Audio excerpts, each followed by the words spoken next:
A millionaire finds a 6-year-old girl hiding in his garage, shaking with fear and completely mute. He takes her inside, offering food and shelter, but she remains in absolute silence. The next morning, she appears beside his bed, watching him. When he finally convinces her to draw something on paper, what she draws leaves him speechless. The rain hammered the roof of the black Mercedes like desperate fists begging for shelter. Edward Stone drove through the deserted city streets, his tired eyes reflecting the lonely flicker of traffic lights in the early Tuesday morning. At 42, he had built a financial empire few could rival, but at that moment, all he felt was the familiar weight of loneliness pressing on his chest like an invisible hand. The mansion gate opened automatically, recognizing his approach. Edward parked in the spacious garage, where 5 other luxury cars remained impeccably lined up, like soldiers in formation. The automatic lights flickered on, bathing the space in a cold, white glow that made his temples throb even harder. 16 hours of consecutive meetings had left his mind in tatters, but this was what kept the ghosts of the past at bay. He turned off the engine and remained seated for a few moments, listening to the sound of the rain against the metal roof. His routine was always the same: arrive home, take a scalding hot shower, check the Asian markets, and fall asleep with his laptop still open on his chest. It was an organized, predictable life, utterly devoid of anything that could hurt him again. As he got out of the car, something in the darkest corner of the garage caught his peripheral vision. A small shadow that shouldn't have been there. Edward frowned, adjusting his glasses to see better. His steps echoed on the concrete as he approached cautiously, his heart accelerating for reasons he couldn't comprehend. That's when he saw her. A small girl, perhaps 6 years old, was huddled behind his abandoned exercise bikes. Her clothes were drenched and dirty, clinging to her thin body that trembled uncontrollably. Dark brown hair was plastered to her pale face, and her large, wide eyes stared at him with a mix of terror and hope that made something break inside Edward's chest. "Hey, little one," he murmured, crouching slowly to her level. His naturally gruff voice tried to sound as gentle as possible. "How did you get in here?" The girl didn't answer. She just huddled further into herself, like a scared little animal trying to make herself invisible. Edward noticed her tiny fists were clenched, trembling not just from cold, but from a deep fear that seemed to come from a long, long way off. "It's okay," he continued, extending an open hand toward her. "I won't hurt you. What's your name?" Absolute silence. The girl watched him with those enormous eyes, as if she were trying to decide if he was a monster or a savior. Edward felt something stir within his chest, a sensation he hadn't experienced in years. It was a protective instinct, urgent and overwhelming. The rain continued to fall outside, creating a melancholy symphony that seemed to amplify the tension of the moment. Edward looked at the drenched, traumatized child, then at the door leading into his empty house. For the first time in decades, a decision wasn't calculated or strategically planned. "Come," he said softly, standing up and extending his hand once more. "And do you need dry clothes and something warm to eat?" The girl hesitated for long seconds that felt like an eternity. Then, slowly, she stretched out her cold little hand and touched his fingers. Edward felt an electric shock run through his arm, not from pain, but from a connection he couldn't explain. As he guided her through the garage door toward the house, he had no idea that this simple moment was about to turn his meticulously organized life upside down, revealing secrets that would forever change his understanding of family, love, and destiny. The mansion's interior greeted Edward and the girl with its usual silence, but this time the emptiness felt different, as if the child's presence had altered the very atmosphere of the place. Lights automatically illuminated as they walked through the marble corridors, and Edward realized how intimidating the house must seem through the eyes of a frightened child. "The kitchen's this way," he murmured, more to break the oppressive silence than expecting a response. The girl walked beside him with small, hesitant steps, leaving tiny puddles on the pristine floor. Her large eyes scanned everything around them with a disturbing intensity, as if she were memorizing every detail. In the modern, gleaming kitchen, Edward felt completely out of his depth. When was the last time he'd prepared something other than coffee? He opened the refrigerator, finding only a few basic ingredients the housekeeper kept for the rare occasions he decided to eat at home. "Do you like warm milk?" he asked, turning to the girl. She had positioned herself near the door, as if calculating a possible escape route. When their eyes met, she nodded slightly, the first sign of communication since he found her.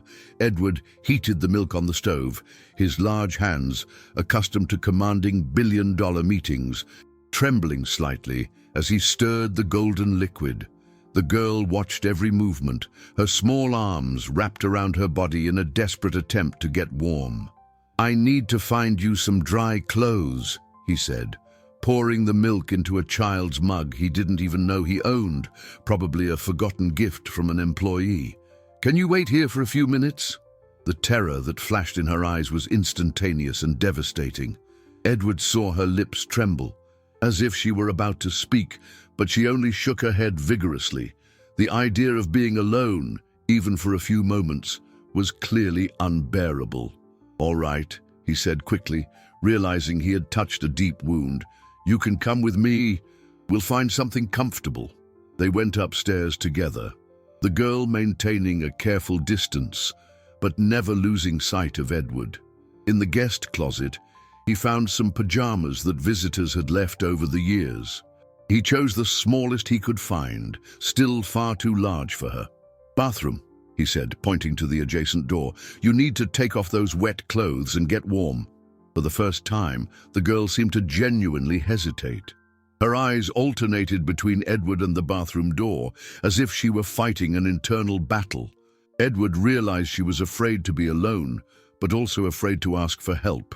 "I'll stay out here," he said gently, sitting on the floor of the hallway and leaning his back against the wall. "I won't leave, I promise. If you need anything at all, just call." The door closed softly. Edward heard the sound of running water and small noises that indicated she was trying to dry off and change. He remained there, staring at the mansion's high ceiling and wondering what invisible force had placed that traumatized child in his path. Minutes later, the door opened and she appeared, enveloped in the huge pajamas, the sleeves completely covering her tiny hands. She looked even smaller and more fragile, but at least she was no longer trembling from cold. Back in the kitchen, Edward watched her drink the warm milk in small, careful sips. Every movement of hers was calculated, as if she were constantly assessing invisible dangers. Who had hurt that child so much? And why had she appeared specifically in his garage? "How did you get in there?" he tried to ask again, his voice softer. "Did someone bring you here?" Her eyes widened again, and Edward saw tears form. She shook her head and whispered the first word he heard from her voice. "No." It was a small, broken voice, laden with a suffering no child should ever know. Edward felt his heart clench in a way he hadn't experienced in years, awakening paternal feelings he believed he didn't possess. The first night was a painful revelation of how unprepared Edward was to care for another person, especially a traumatized child. After getting her to eat some toast and drink more milk, he took her to the guest room, the coziest he could find in the cold, modern mansion. "You can sleep here," he said, turning on the soft lights and adjusting the air conditioning temperature. "The bed is comfortable, and there are extra blankets if you need them." The girl remained standing in the middle of the room, her large eyes scanning every corner with that same disturbing intensity as before. Edward noticed she showed no surprise or curiosity as a normal child would. Instead, she seemed to be mentally cataloging every exit, every piece of furniture, every detail that might be important. "I'll leave the door ajar," he offered, noticing her tension. "And my room is at the end of the hall. If you need anything at all, you can call me." She nodded almost imperceptibly, but didn't move toward the bed. Edward hesitated at the door, feeling he should say something more, do something more, but he didn't know what. His experience with children was absolutely non-existent, and every instinct seemed inadequate. "Good night," he finally said, leaving the room with a heavy heart. In his own room, Edward tried to follow his usual routine, but found it impossible to concentrate on financial reports when a frightened child was sleeping just a few feet away. He caught himself checking the hallway several times just to make sure she was still there, safe. Around 3 in the morning, a sharp cry woke him from a restless sleep. Edward leaped out of bed and rushed down the hall, finding the guest room empty. The bed was unmade, but the girl had disappeared. Panic seized him in a way he hadn't experienced since childhood. "Where are you?" he called, his voice echoing through the silent house. He ran from room to room, turning on lights and searching every corner. The house had never seemed so vast and labyrinthine as in that desperate moment. That's when he remembered the garage. He ran downstairs and opened the door connecting the house to the garage. The automatic lighting revealed a scene that made his heart clench. The girl was huddled in the same corner where he'd found her, trembling and crying silently. "Hey, little one," he said, approaching slowly. "Why did you come back here?" She looked at him with eyes swollen from tears, but didn't respond. Edward knelt beside her, noticing she had brought one of the blankets from the room. It was clear that this place meant something special to her, something he still couldn't comprehend. "Are you scared to sleep inside?" he asked gently. She nodded, wiping her nose on the sleeve of her oversized pajamas. Edward thought for a moment. All the rules of safety and common sense said he should persuade her to return to the warm, comfortable room. But looking at that traumatized child, he realized that sometimes what made sense to adults didn't make sense to a wounded mind. "It's okay," he said, surprising himself. "If you feel safer here, we can stay here tonight." Edward went to get pillows and blankets, setting up an improvised little corner in the garage. It was absurd. A 42-year-old man, owner of $1 billion fortune, sleeping on a cold garage floor to comfort a child he barely knew. But when she curled up in the blankets beside him and finally stopped trembling, Edward felt a strange and profound satisfaction. For the first time in years, he wasn't sleeping alone in his king-size bed, surrounded by the emptiness of a life built solely for work. The girl fell asleep first, her breathing finally calming. Edward remained awake, looking at her serene little face and wondering what secrets that child carried. Why was the garage her refuge? How had she gotten there? And why did he feel an inexplicable connection to her? Morning brought an even more disconcerting discovery. Edward woke with a sore back from sleeping on the garage floor, but found the space beside him empty. The girl had disappeared again, leaving only the warm imprint on the blanket where she had slept. He got up quickly, the panic from the previous night returning in full force. But this time, instead of searching throughout the house, something led him directly to his bedroom. He took the stairs 2 at a time, his heart pounding. His bedroom door was ajar, and when he pushed it open completely, the scene he found left him completely speechless. The girl was there, standing beside his bed, watching him with those large, penetrating eyes.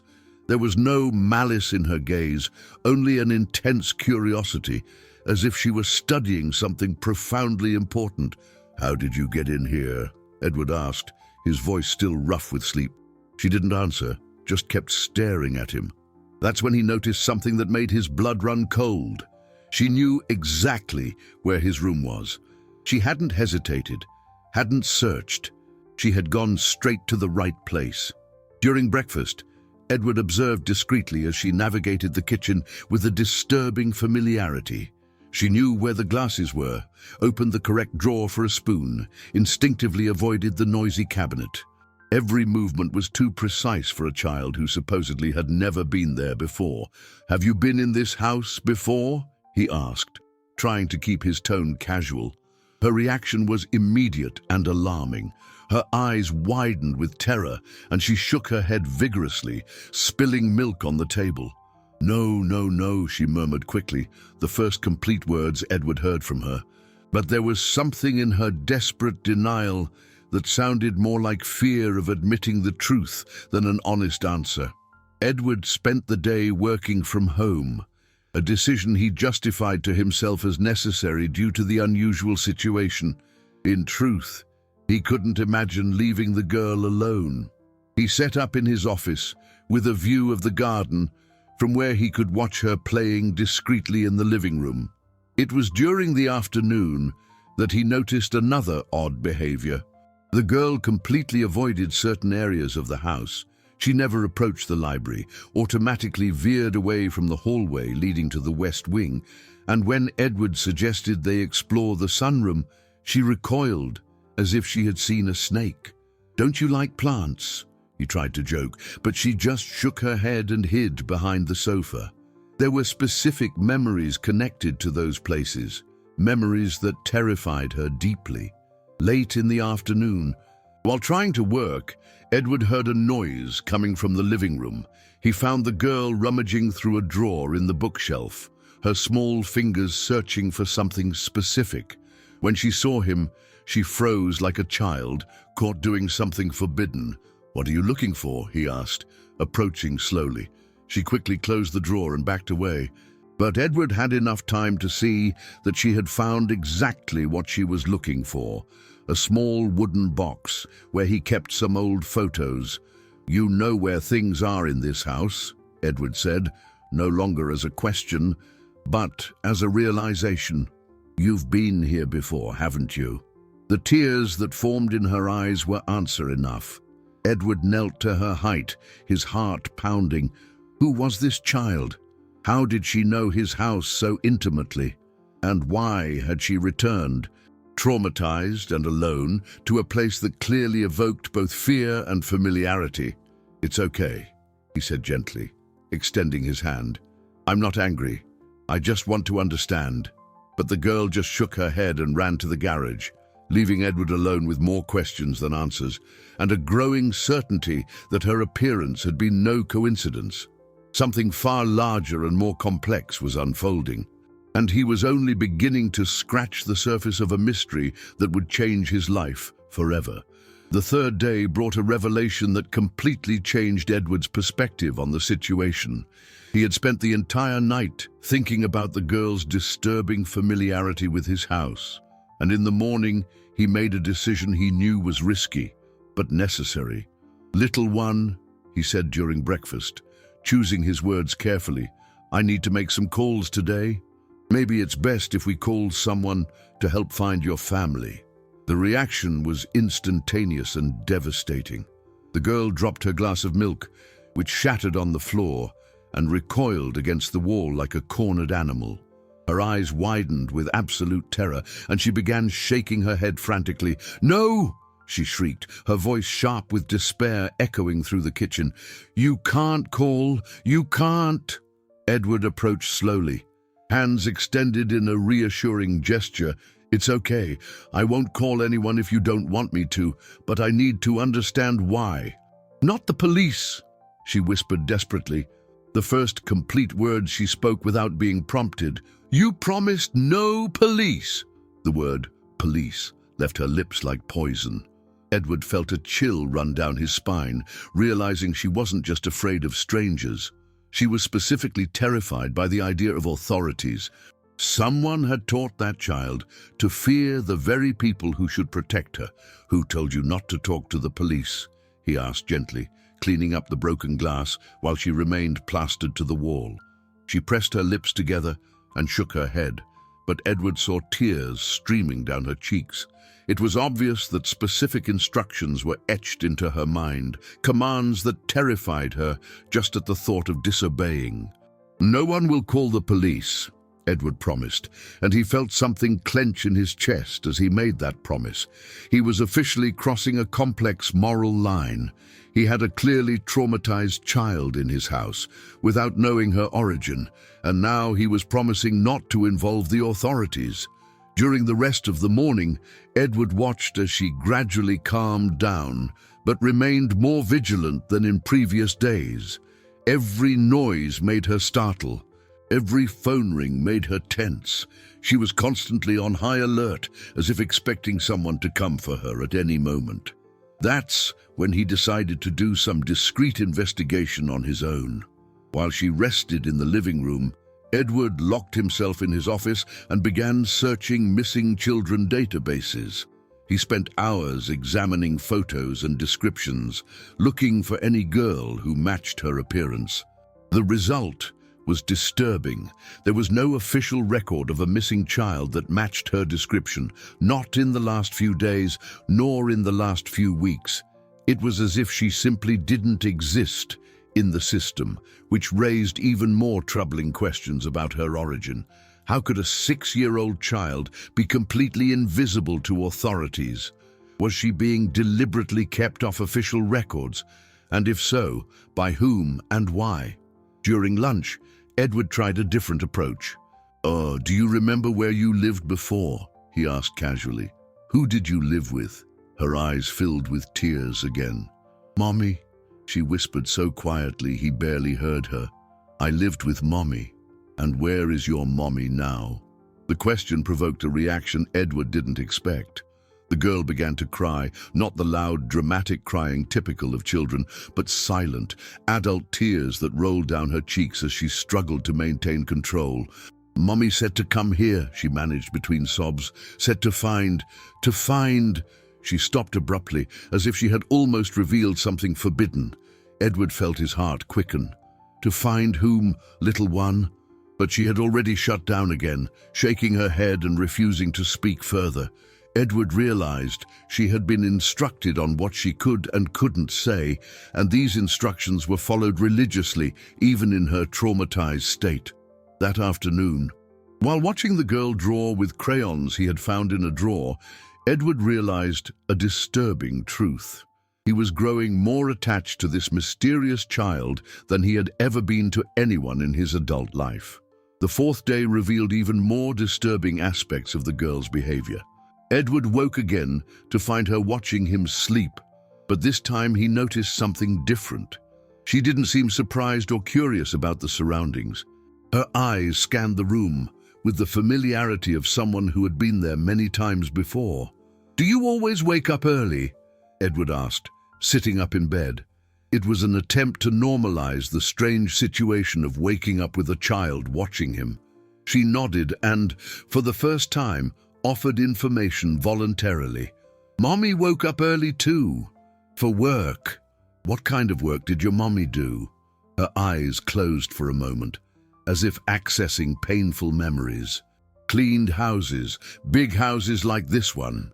Edward felt his blood run cold. She cleaned this house. The question provoked the now familiar reaction, terror in her eyes and desperate denial. But this time, Edward paid attention to the details. She wasn't denying it because it was a lie. She was denying it because she had been instructed to deny it. During breakfast, Edward decided to test a theory.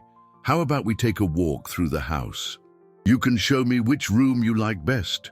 She hesitated, but agreed. As they walked through the corridors, Edward closely observed her reactions. In the library, she stopped at the door and whispered, "There were books with pretty pictures here." But when he asked how she knew that, she retreated into fearful silence. In the sunroom, which she had avoided on previous days, her reaction was even more telling. She stopped at the entrance and pointed to a specific corner. The rocking chair used to be there. Edward looked at the empty spot, feeling a chill. There had indeed been a rocking chair in that corner, but he had removed it years ago. "How do you know about the chair?" The tears returned instantly. "I don't know," she murmured. "I don't remember." But Edward knew she remembered perfectly. Someone had ingrained in that child's mind that certain memories were dangerous, that certain knowledge could not be admitted. In the afternoon, while she slept in the living room, Edward decided to search his company's archives. If her mother had worked as a housekeeper, there might be records in the human resources departments of the various properties he owned. It was on a list of employees from 6 years ago that he found something that made his blood run cold. Among the housekeepers hired for the cleaning of his main residence was the name Ana Santos, a 28-year-old woman, with an attached photo that showed physical features strikingly similar to the girl's. Edward studied the photo for long minutes. The eyes were identical, the same curve of the lips, the same delicate line of the chin. It couldn't be a coincidence. But why didn't he remember her? Of course, many employees had passed through his house in 6 years. But such a striking resemblance should have remained in his memory. He checked the employment dates. Ana Santos had been hired in March and abruptly terminated in September of the same year. There was no explanation for the termination, just a terse note. Termination by mutual agreement. When the girl woke, Edward observed her with different eyes. "What was your mommy's name?" he asked casually. "Anna," she replied without hesitation. Then her eyes widened as if she had said something forbidden. "Ana Santos." The terror that passed through her little face confirmed everything. Edward felt the world spin around him. This child hadn't appeared in his garage by chance. There was a direct connection between her and his house, a story he couldn't fully remember. That night, as she slept once more in the garage, the only place where she felt safe, Edward remained awake, trying to reconstruct memories from 6 years ago. There was something important he was forgetting, something that would explain not only the girl's presence, but also the terror she showed when talking about certain things. And then, in the early hours of the morning, a fragmented memory began to take shape. A young, beautiful woman working in his house, always very discreet and efficient. A woman who had vanished from his life as silently as she had arrived, but who had apparently left much more behind than he had ever known. The 5th day began seemingly normally, but it would become the dividing line between everything Edward thought he knew about his life and a reality that would forever change his understanding of family and destiny. The girl had spent the morning silently drawing at the kitchen table, using crayons with an intense concentration that caught his attention. "Can I see what you're drawing?" Edward asked, approaching carefully. She had become less tense with him in recent days, but it was still necessary to move slowly so as not to startle her. She hesitated for a moment, then pushed the paper toward him. Edward looked at the drawing and felt the world completely stop around him. It was simple, made with childlike strokes, but unequivocally clear. A stick figure of a small girl holding hands with a tall man in front of a big house. What made his heart nearly stop was the man's face. She had drawn glasses, dark hair, and even the small mole he had on his chin. "Who are these people in the drawing?" Edward asked, his voice coming out weaker than he intended. The girl pointed to the small figure. "Me." Then she pointed to the man. "Daddy." The word hit Edward like a lightning bolt. He stared at the drawing, then at the girl, then back at the paper. The man in the drawing didn't vaguely resemble him. It was unmistakably him, drawn with details that only someone who knew him intimately could know. "Your daddy," Edward repeated, feeling his legs weaken. You know me." Tears began to stream down her face. "Mommy said to find the daddy of the big house. She said Daddy would take care of me if something happened to her." Edward knelt beside the chair, his hands trembling. "What happened to your mommy?" "She's sick," the girl whispered. "Very sick. She said she couldn't take care of me anymore. She said to come here and wait for Daddy to find out." "Find out what?" She looked at him with those large, vulnerable eyes, laden with a truth Edward was not yet prepared to fully face. "That I'm your little girl." The world fragmented around Edward. Memories he had suppressed or simply forgotten began to return like an emotional avalanche. Ana Santos, the beautiful and discreet housekeeper. A few weeks of casual conversations that turned into something deeper. Nights when he came home late and found her still working. Her shy smile, the way her eyes lit up when he entered the room, and then he remembered the last time he saw her. She had seemed different, more distant, as if carrying an enormous burden. She had said she needed to leave, that she had found another job. He hadn't questioned it, after all. Employees came and went constantly in his life. 6 years ago, Edward murmured, more to himself than to her. Your mother worked here 6 years ago. The girl nodded. Mommy said you didn't know about me. She said she left before telling you. Because she was scared. Scared of what? Scared you wouldn't want a little girl you didn't know. The words hit Edward square in the chest, like a sharp blade. He looked at that child, his daughter, and saw not only Anna's physical features, but also some of his own characteristics. The shape of her eyes, the line of her eyebrow, even the way she tilted her head when she thought. Why did she bring you here now? He managed to ask. She didn't bring me, the girl said, her voice growing even smaller. I came alone. Mommy's in the hospital. She said the address so many times I memorized it. She said to come if she didn't come home. Edward felt a wave of panic mixed with an overwhelming tenderness. His daughter, had traversed the city alone, a 6-year-old navigating dangerous streets to get to him because her mother was dying and there was no one else to care for her. How long have you been waiting in the garage? 3 days before you got here. I slept behind the cars and drank water from the faucet. The revelation was like a punch to the gut.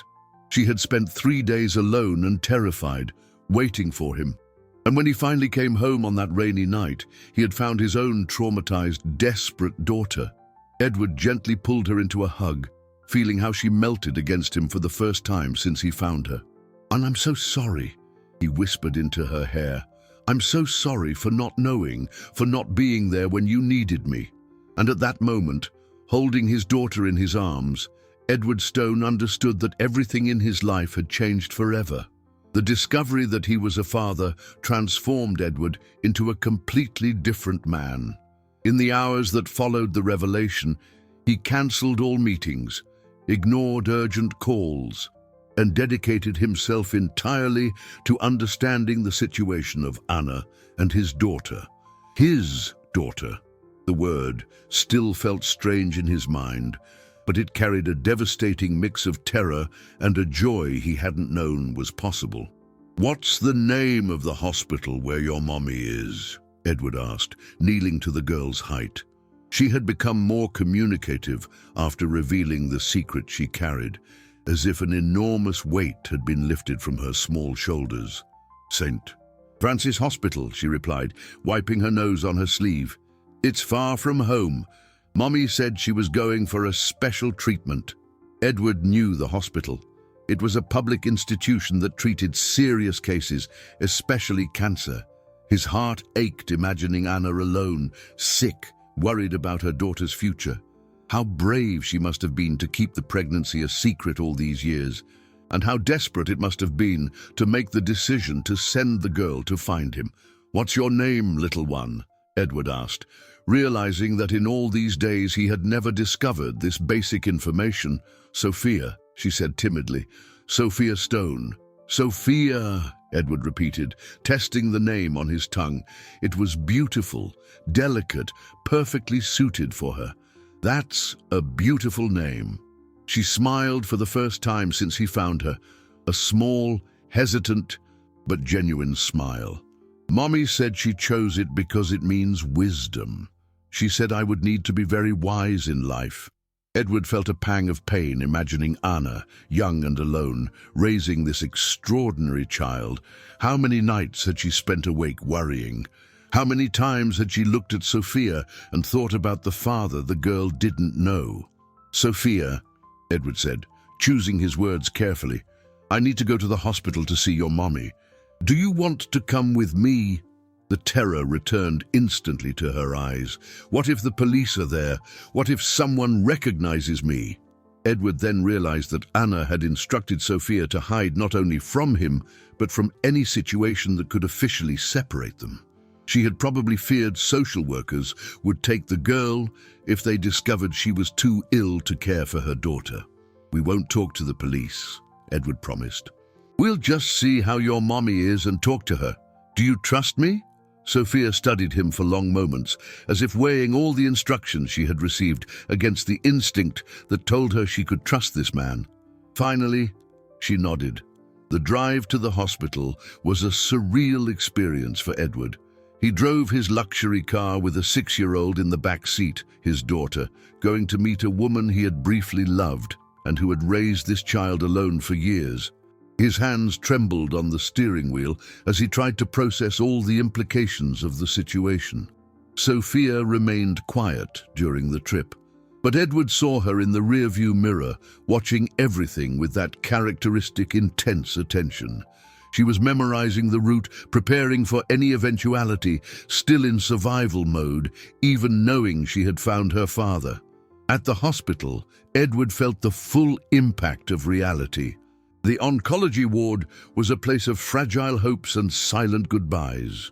Sophia automatically grabbed his hand when they entered, and Edward realized that for her, that place represented the possibility of losing the only family she knew. "Room 247, she said quietly, guiding him through the corridors as if she had been there many times before. Edward stopped at the room door, his heart pounding. On the other side of that door was Anna, the woman who had carried and raised his daughter in secret. The woman who had made the most difficult decision of her life by sending Sophia to find him. "Are you ready?" he asked Sophia, who nodded with a courage that seemed too great for her age. When they opened the door, Edward saw Anna for the first time in 6 years and immediately understood why she had sent Sophia to him. She was visibly frail, much thinner than he remembered. But her eyes still held the same sweetness that had drawn him years ago. When Anna saw them enter together, she began to cry. The silence in the hospital room was laden with 6 years of secrets, regrets, and unexpressed love. Anna lay in bed, visibly frail, but her eyes held the same intensity Edward remembered. When she saw Sophia run towards her, her face lit up with a mix of relief and profound sadness. "My little one," Anna whispered, hugging Sophia with a strength that seemed impossible for someone so debilitated. "You made it. You found Daddy." Edward remained standing at the door, emotionally devastated by the scene. Seeing the two of them together, mother and daughter embracing after days of separation, made him understand the magnitude of the sacrifice Anna had made. She had sent her daughter to a stranger, even if that stranger was the biological father, because she knew it was Sophia's only chance for a secure future. "Anna," Edward finally said, approaching the bed, "why didn't you tell me?" Anna looked at him with tear-filled eyes. "Because I was scared," she admitted. "You were my employer, an important, wealthy man. I was just a housekeeper. I thought you'd think I was trying to take advantage of the situation." "That would never have happened," Edward said, his voice heavy with emotion. "You should have given me the chance to choose." "And would you have chosen a life with a housekeeper and a baby?" Anna asked, a sad smile on her lips. "I knew your routine, Edward. 16 hours of work a day, constant travel, a life built solely for business. There was no room for family." Edward couldn't argue because he knew she was right. 6 years ago, he would have panicked at the idea of having a child. He might have offered money, perhaps, but he would hardly have completely changed his life to be a father. "But things could have been different," he said. "Sophia could have grown up knowing her father, and I could have raised a daughter who felt inferior, always questioning why her important father didn't live with her," Anna replied. "I preferred her to grow up knowing she was loved completely by me rather than feeling rejected by you." Sophia, who had been quietly listening to the conversation, finally spoke. "Mummy always said Daddy was a good man, but too busy to have a family. She said maybe one day, when I was big, I could meet him. I never imagined it would be under these circumstances," Anna said. Closing her eyes, the conversation was clearly draining her limited strength. Edward moved closer to the bed. "Anna, what exactly is your condition? Did the doctors say how much time—" "Pancreatic cancer," she interrupted, her voice firm despite her physical weakness. Advanced stage, the doctors talk in weeks, maybe 2 months at most. The impact of the news hit Edward like a punch to the gut. Sophia was going to lose her mother, and he was going to lose the chance to correct 6 years of paternal absence. But more than that, an extraordinary woman who had raised a wonderful daughter alone was dying. "Is there any experimental treatment? Anything we can try?" Edward asked desperately. Anna smiled tenderly. "I've tried everything possible. That's why I'm here. I spent all my savings, sold everything of value. That's why I sent Sophia to you. There was no one else, Edward. My parents died when she was a baby. I have no siblings. You're the only family she has." Edward felt the weight of responsibility settle on his shoulders. It wasn't just a matter of having discovered he was a father. He was becoming solely responsible for a traumatized child who was about to become an orphan. "I want to take care of her," Edward said, surprising himself with the firmness of his own voice. "I want to be the father I should have been from the start." "Are you sure?" Anna asked, studying his face. "Being a father isn't just about giving money and education. Sophia will need love, patience, presence. She'll need you to completely change your life." Edward looked at Sophia, who watched them with those large, vulnerable eyes. "It's already changed," he said.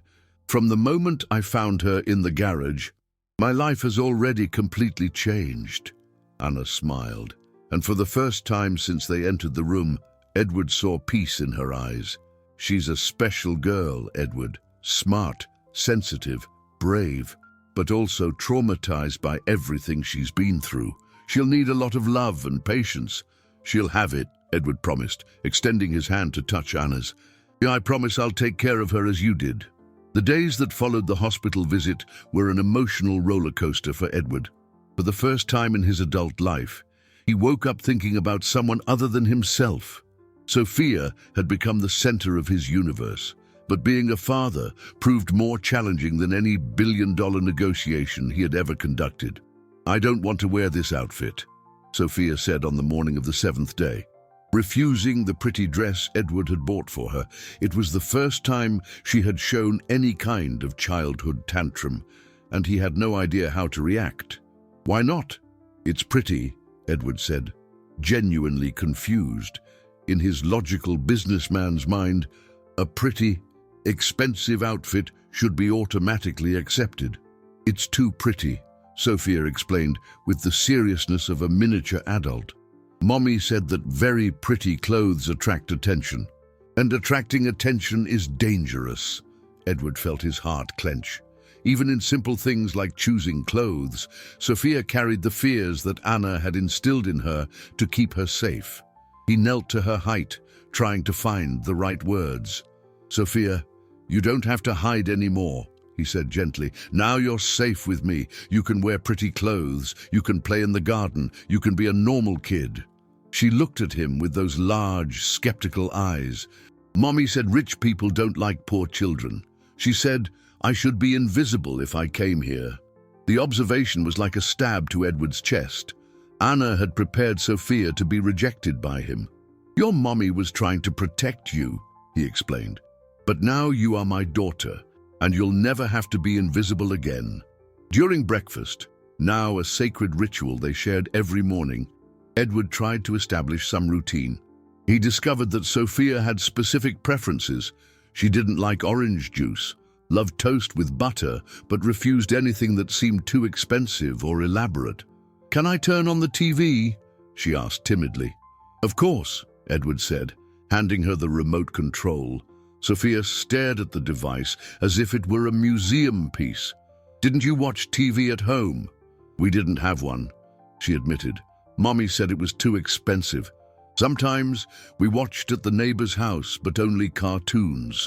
Edward realized the chasm between his reality and Sophia's. While he owned 5 enormous televisions scattered throughout the house, his daughter had grown up without access to the most basic entertainment. How many other simple things had she missed because of Anna's financial situation? "Want to choose a channel?" he offered. Sophia navigated the channels with curiosity, stopping on a cartoon. Edward sat beside her on the sofa, watching her eyes light up with the bright colors of the screen. "Daddy," Sophia suddenly said, using the word naturally for the first time. Edward felt a wave of emotion so intense that he had to blink several times to hold back tears. "Yes.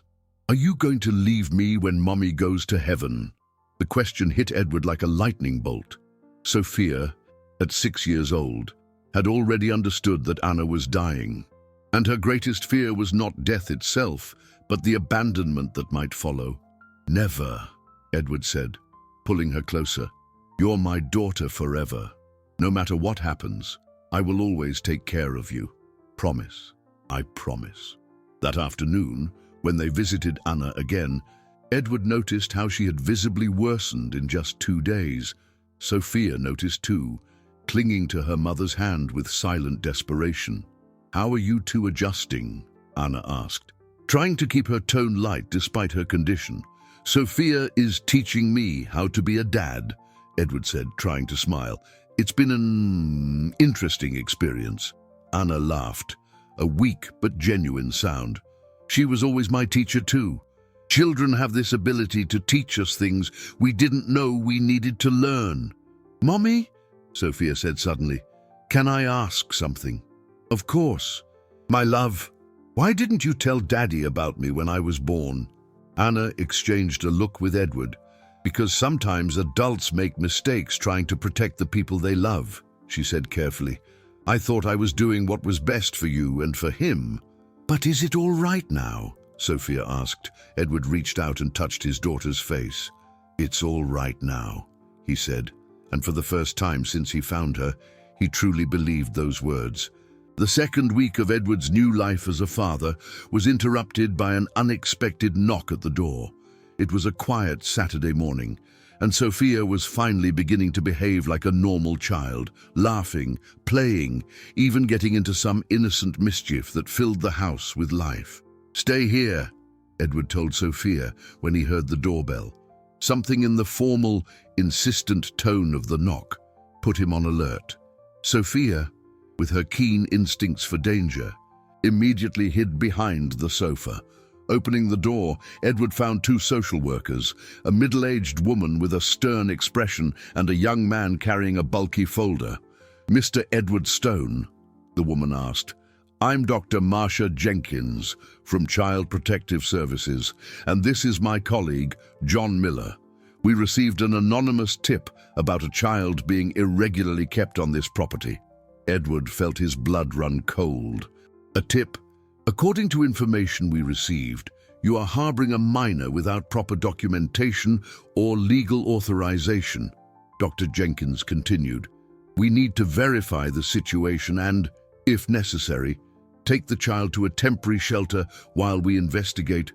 "She's my daughter," Edward said, trying to remain calm despite the panic growing in his chest. "Do you have documents to prove that, sir? Birth certificate? Legal custody?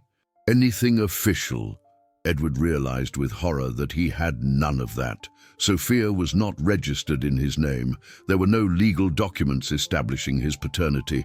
In the eyes of the law, he truly was keeping an unknown child in his house. "The situation is complicated," he tried to explain. "Her mother is hospitalized and—" "Mr. Stone," Dr. Jenkins interrupted. "Regardless of the circumstances, the law is clear. A child cannot remain in someone's care without proper documentation. We need to see the girl now." Edward blocked the entrance with his body. "She's traumatized. Any abrupt change could worsen her emotional state."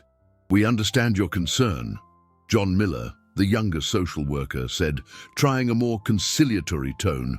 "But we are here precisely to protect the child's well-being." From inside the house, Edward heard a scream of terror.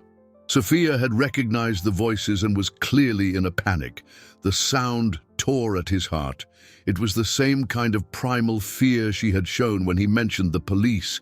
"No!" Sophia shrieked from inside the house. "Don't let them take me! Daddy, promise you won't let them!" His daughter's desperate voice awakened something fierce and protective in Edward. "She's scared," he said firmly. "I won't allow them to traumatize her further." "Mr. Stone, Doctor," Jenkins said, her voice hardening, "if you do not cooperate, we will have to call the police to accompany us. That will only make the situation more difficult for everyone." Edward realized he was in an impossible situation. If he resisted, Sophia would be taken by force, which would be devastating for her.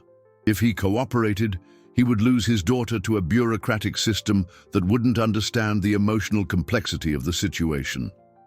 "Can I at least explain the situation to her?" Edward pleaded.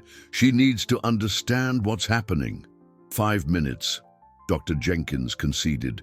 Edward went back into the house and found Sophia hiding under the dining room table, trembling violently. Her eyes were wide with absolute terror, and she shook her head repeatedly. "Sophia," he said softly, kneeling beside the table, "I need to talk to you." "You said you'd never leave me," she accused, her voice broken with tears. "You promised." "And I won't leave you," Edward said, extending his hand. "But sometimes adults have complicated rules. These people just want to make sure you're safe." "I don't want to go," Sophia cried. "I want to stay with you. I want to stay with Daddy." Edward felt tears burning his eyes. "I will fight for you, Sophia. I will do everything it takes to bring you back. I promise." "Mr. Stone, Dr. Jenkins called from the doorway.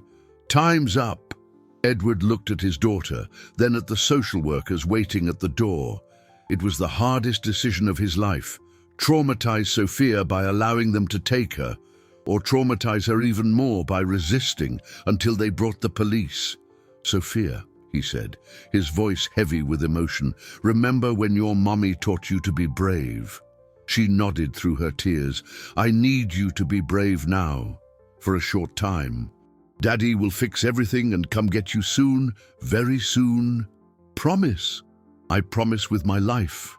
Watching Sophia being led away by the social workers was the most painful experience Edward had ever lived. She looked back through the window of the official car, her silent tears breaking his heart into 1,000 pieces. Edward remained standing at the door until the car disappeared, then ran for the phone. He had work to do. Edward turned into an obsessed man. In the 48 hours that followed Sophia's removal, he mobilized every resource at his disposal as never before. Lawyers worked in shifts, private investigators scoured documents, and Edward used every influential contact he had to expedite processes that would normally take months.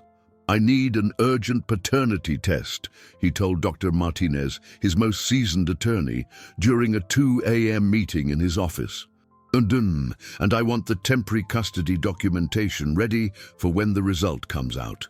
"Edward, even with all our contacts, that takes at least a week," Dr. Martinez explained. "And we still have to deal with the fact that you kept the child without notifying the authorities." "I don't care," Edward said, his voice laced with fierce determination. "Find a way, pay whatever it takes, call in whatever favors you need to call in. My daughter is in a shelter, traumatized and thinking I abandoned her." While the lawyers worked, Edward did something he had never done. He personally visited the shelter where Sophia was. He couldn't see her yet, the rules were strict, but he managed to speak with the coordinator. "How is she doing?" Edward asked, his heart aching. "She's not adjusting well," admitted the coordinator, a kind, elderly woman named Sister Clara. "She doesn't speak to anyone, refuses to eat, spends all day drawing the same picture, a man and a girl holding hands." Edward clenched his fists. "She needs to understand that I didn't abandon her." "Mr. Stone," Sister Clara said gently, "I see many children pass through here. This girl isn't reacting like a child who was separated from a stranger. She's reacting like a child who lost her father." The nun's words confirmed what Edward already knew. Sophia had attached herself to him with the same intensity he had attached himself to her. They were a true family, not just biologically, but emotionally. On the 3rd day, Edward received a call that changed everything. "Edward, Anna's weak voice came through the hospital phone. "I heard what happened to Sophia. Anna, I'm so sorry. I'm doing everything I can to bring her back. I need to tell you something," she said, her breathing labored. "About Sophia's birth certificate." Edward felt his heart quicken. "What about it?"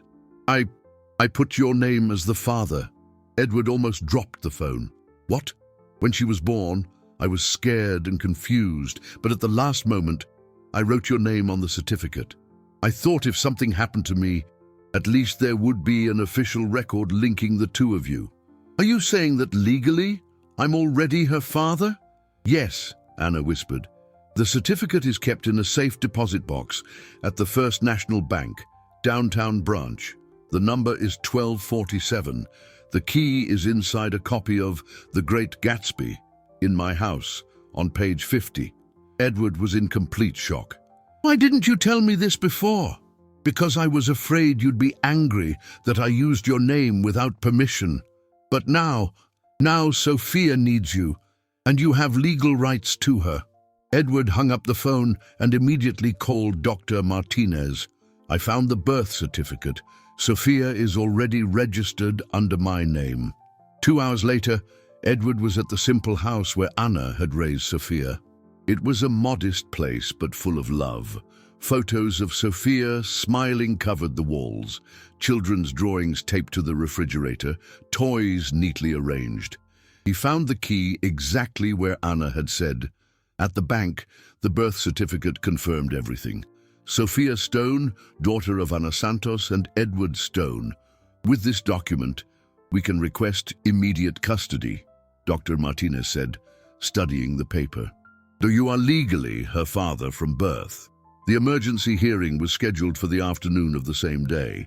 Edward had never felt so nervous, not even in his biggest negotiations. This time, he wasn't fighting for money or power.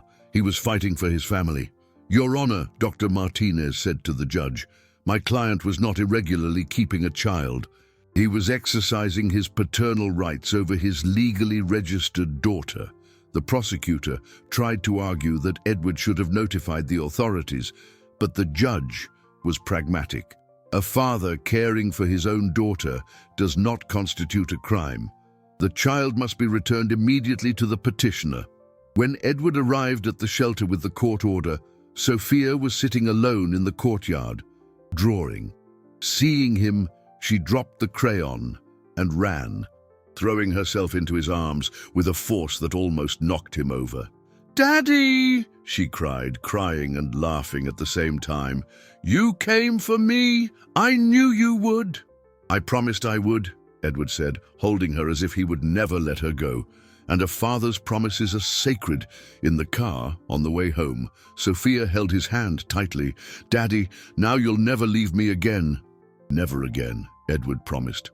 "We're family forever." And for the first time since he found her in the garage, Edward knew that there was nothing more that could separate them.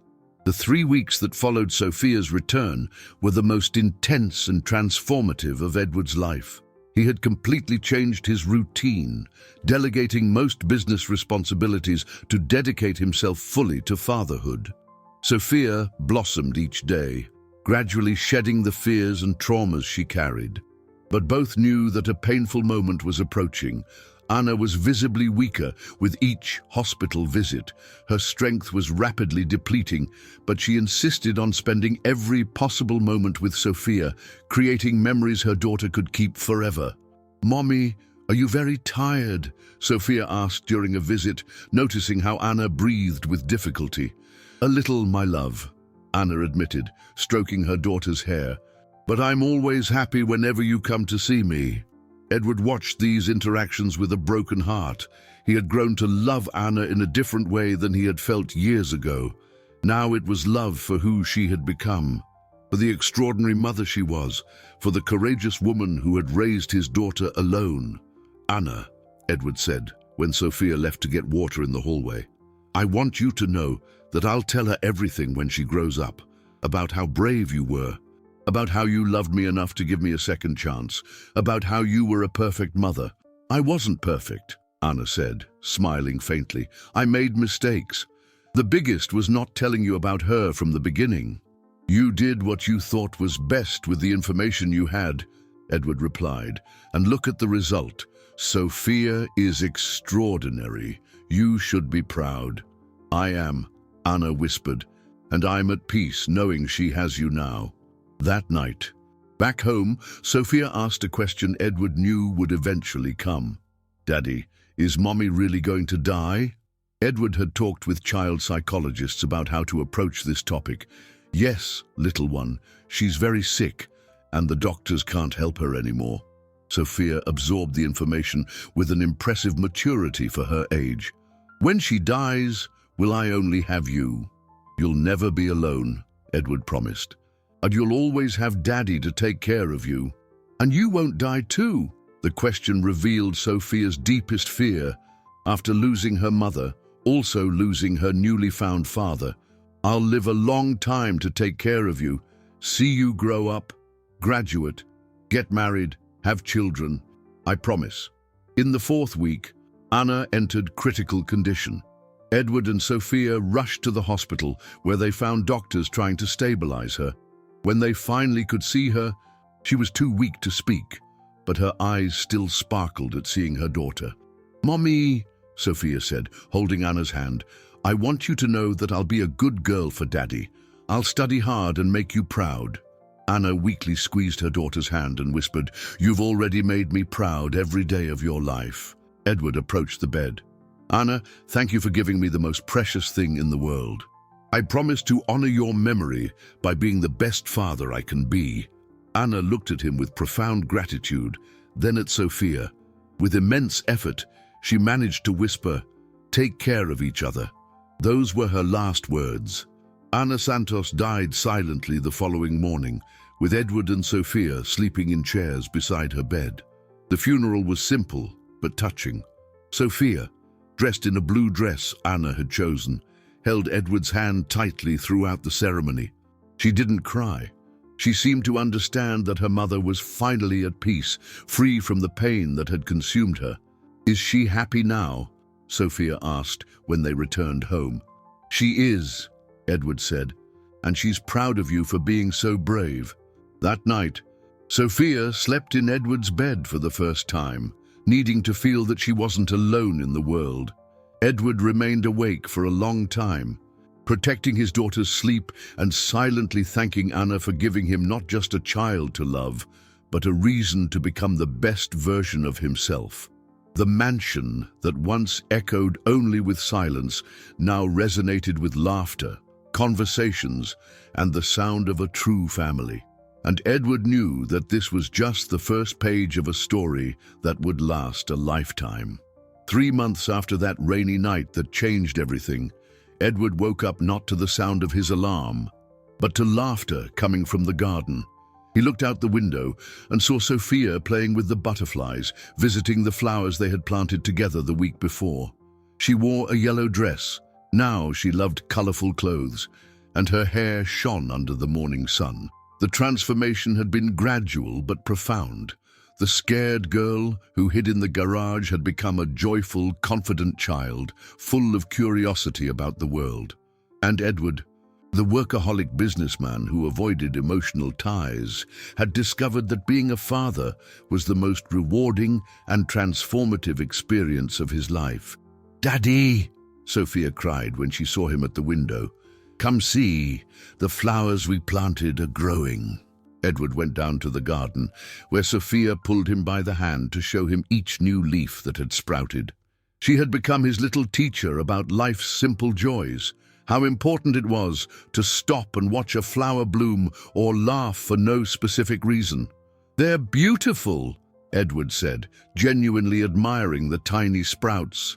"I think they'll produce very beautiful flowers." "Mommy said people are like plants," Sophia said, her voice serene. "They need love and care to grow beautiful." Edward smiled, touched by Anna's wisdom that continued to live through her daughter's words. "Your mommy was very wise." "She was," Sophia agreed. "And she was right about you too." "What did she say about me?" "That you had a big heart, but it was bruised and hidden." She said that when you found true love, you would be the best daddy in the world. Edward felt tears prick his eyes. Anna had seen potential in him that he himself didn't know he possessed, and through Sophia, she had given him the chance to discover who he truly could be. During breakfast, now a sacred ritual they shared every morning, Sophia announced, "Daddy, I want to have a party." "What kind of party?" "A party to celebrate our family," she said, as if it were the most natural thing in the world. "We can invite the people who like us." Edward realized that Sophia was right. They had become a real family, and that deserved to be celebrated. "I think that's a wonderful idea. Who do you want to invite?" "Sister Clara from the shelter, Dr. Martinez who helped us, Nurse Rose from the hospital who was kind to Mommy, and you can invite your friends too." The party happened the following weekend. Edward discovered he had more loved ones in his life than he imagined. Employees who became friends, neighbors he had neglected, colleagues who admired him not just professionally, but personally. Sophia was the perfect hostess, introducing everyone as Daddy's family and excitedly talking about her gardening and drawing projects. Edward proudly watched how his daughter had learned to be sociable and affectionate. "She's special," Sister Clara commented, watching Sophia distribute brownies they had made together. "She has an inner light that illuminates any room." "She taught me that family isn't about perfection," Edward said. "It's about being present, about choosing to love every day." That night, after everyone had left, Edward and Sophia sat on the porch, watching the stars. The garage, where it had all begun, had been transformed into an art studio where Sophia created her colorful works and Edward discovered he had a talent for carpentry. "Daddy," Sophia said, nestling against him, "do you know the best part about having a family?" "What?" "It's that even when we're sad, we're not alone." Edward kissed the top of her head, feeling deep gratitude for everything that had happened. The loneliness that had haunted him for decades had been replaced by a fullness he never thought possible. "Sophia," he said, "thank you for finding me that night." "Thank you for letting me stay," she replied. As the stars shone above them, Edward reflected on how sometimes life's greatest gifts arrive in the most unexpected moments. A scared little girl in the garage had become his greatest blessing, transforming an empty house into a home filled with love. The rain falling that first night had washed away his old life, allowing a new story to begin. And this new story, written hand in hand between a learning father and a brave daughter, promised to be the most beautiful of all. Sophia fell asleep right there, in Edward's arms, with a serene smile on her face. Edward remained awake for a long time, protecting his daughter's sleep and silently thanking Anna for giving him not just a child to love, but a reason to become the best version of himself. The mansion that once echoed only with silence now resonated with laughter, conversations, and the sound of a true family. And Edward knew that this was just the first page of a story that would last a lifetime.